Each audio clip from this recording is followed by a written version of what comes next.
video is sponsored by Kush Online, your home for cute, comfortable, curvy wear. Kush takes the stress out of getting dressed.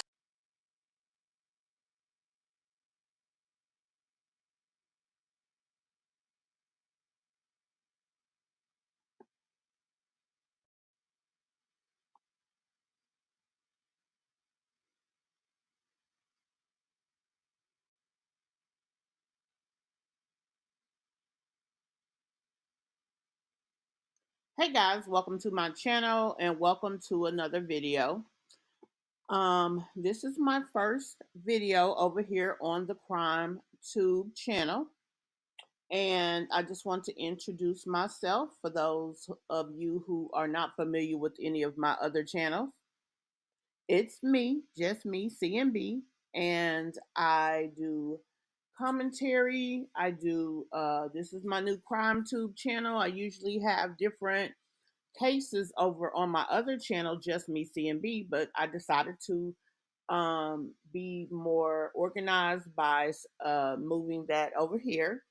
So those of you who came onto my channel organically, welcome. Those of you who may have come from my other channel, welcome as well. I thank you so much for taking the time to check out this video. Also, I thank you guys so much just for taking the time to give me a view because, over here on YouTube, that is basically the name of the game: views and likes and views. So, for those of you who have not done so yet, please hit that like button.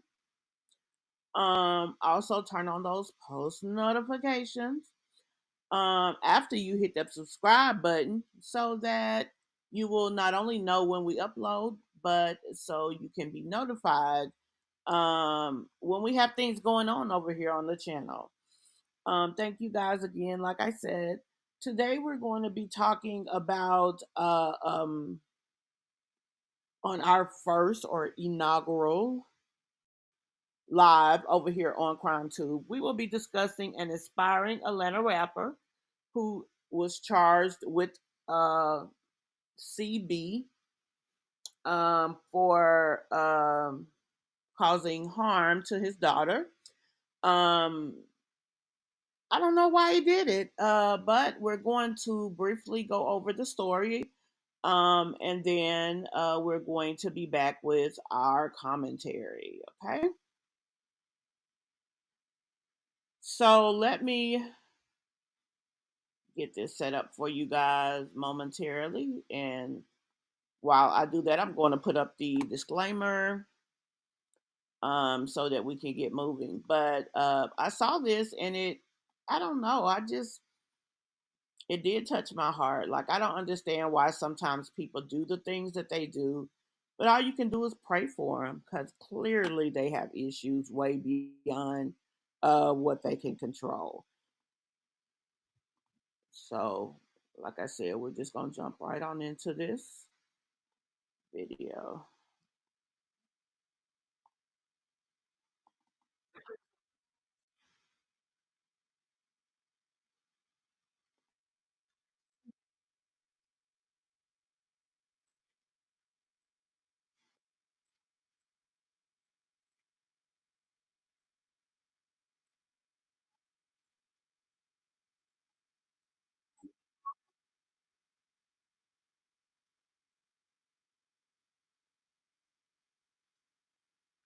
Sorry about that. I didn't bring it into the screen. Let me do that so I can make sure you guys hear. Okay. Rapper from Atlanta is accused of beating his 4-year-old daughter so badly she hasn't opened her eyes in months. Her whole right side of her brain was damaged. Now the child's mother is speaking out for the first time with shocking new details and allegations. I'm Justin Carter. This is TSR Investigates.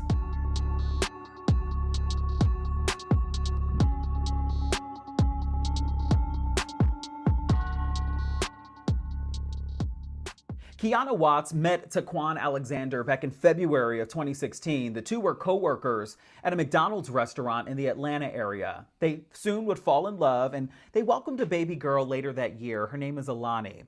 But then in 2020, Alexander, he packed up his things. He moved to the Los Angeles area to pursue a rap career.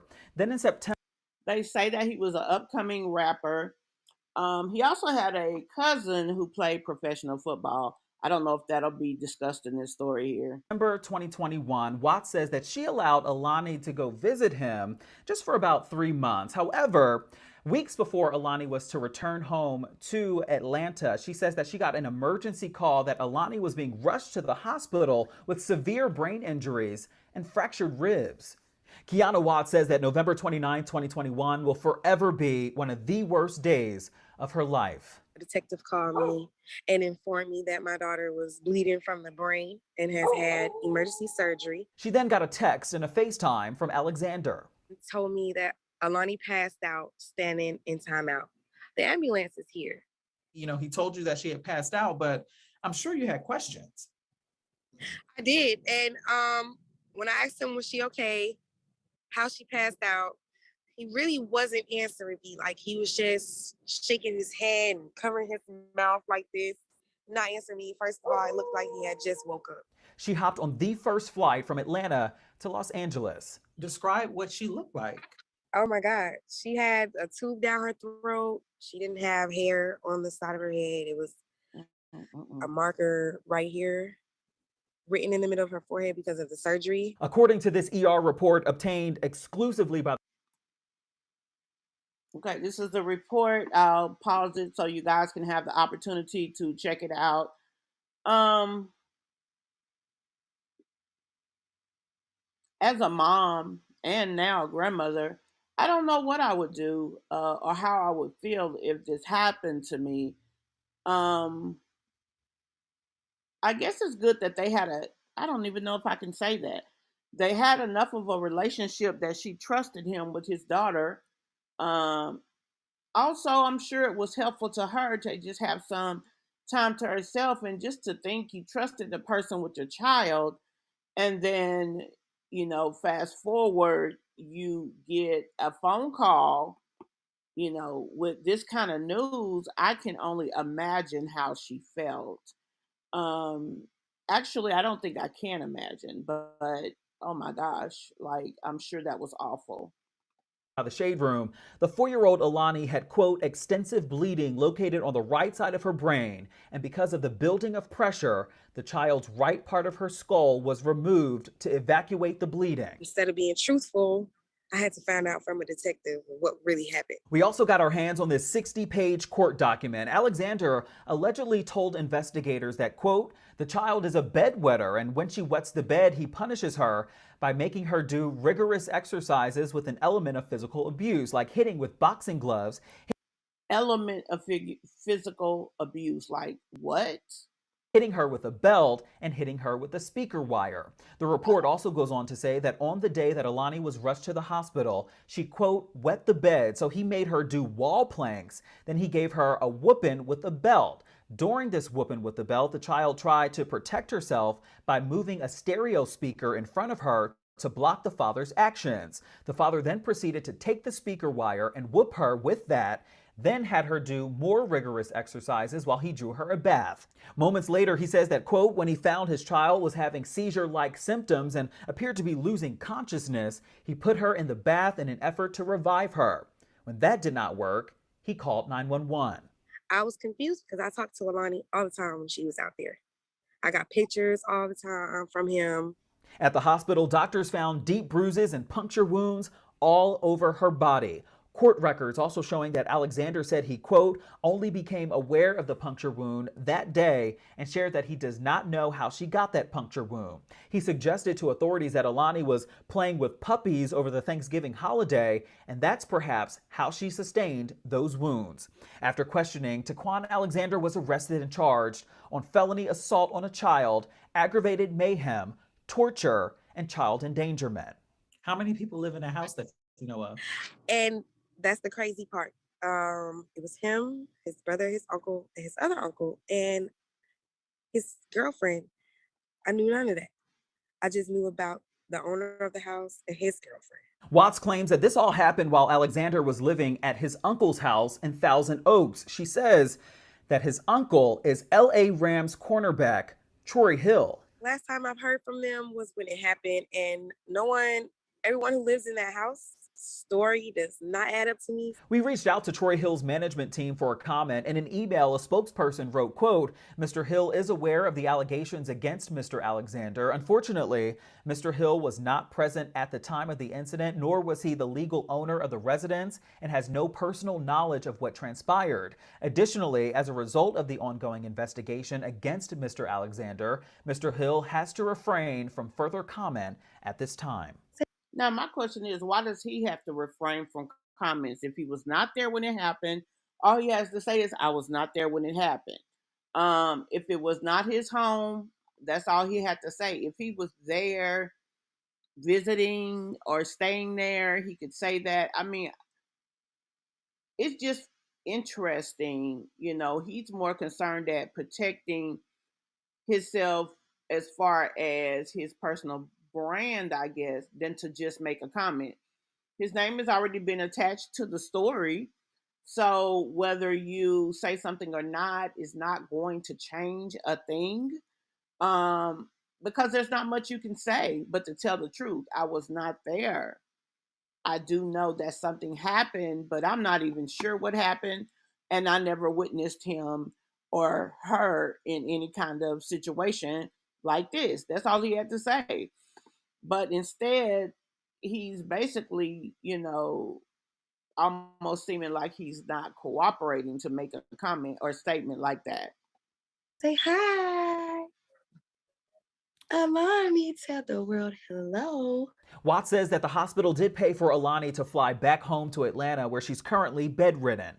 This is what she looks like today. Nearly 7 months later, she still can't open her eyes and is in weekly therapy. Since day one, they were telling me what she will be able to do and won't do, and she's been showing the opposite. Everybody said they miss Alani. She was the life of the party, like her mom. But I know my baby's going to be whole again. There is a GoFundMe campaign set up to help out with Alani's mounting medical bills. It's raised just under $2,000 so far. We did also hear back from the Sheriff's Department. They say in addition to those child abuse charges, they also found an unsecured assault rifle and a handgun inside of Alexander's bedroom at the time. So now imagine if that baby would have got a hold of that. I mean, that's a whole different situation.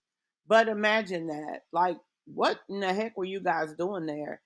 And like the mom said, she wasn't down there, so she had no clue of how he was living. And I'm assuming that she had no inkling of an idea that he would be living in a way that will put his daughter, or should I say her daughter, in harm's way. So, she did what any mother would do, allow the father time with his child, especially since he asked for it. And my thing is, if you were in a state of mind that you would be so aggressive to her, why didn't you let her go home? That would have been the best for both of you.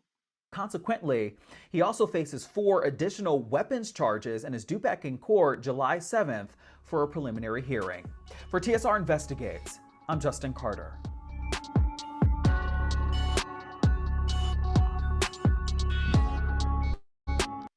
So, guys, that is the story of what happened to this baby. Give me your let me know how you feel about the story. Have you heard anything about it prior to now? If you have additional insight, please offer that to us below. Like I said, it is a bad and a sad situation because he could have just let this baby go home. She had a mom who loved her, and I'm sure other family that if the mother was in a bad way or something to that nature, she would have, I'm sure, secured assistance from her family. Anything better than what happened. So, guys, let me know. Thank you guys so much for checking out my first video on my CrimeTube channel. We will upload twice a week. So Please be sure to subscribe and also hit that notification so you'll be notified when we upload. Thanks so much and have a great day.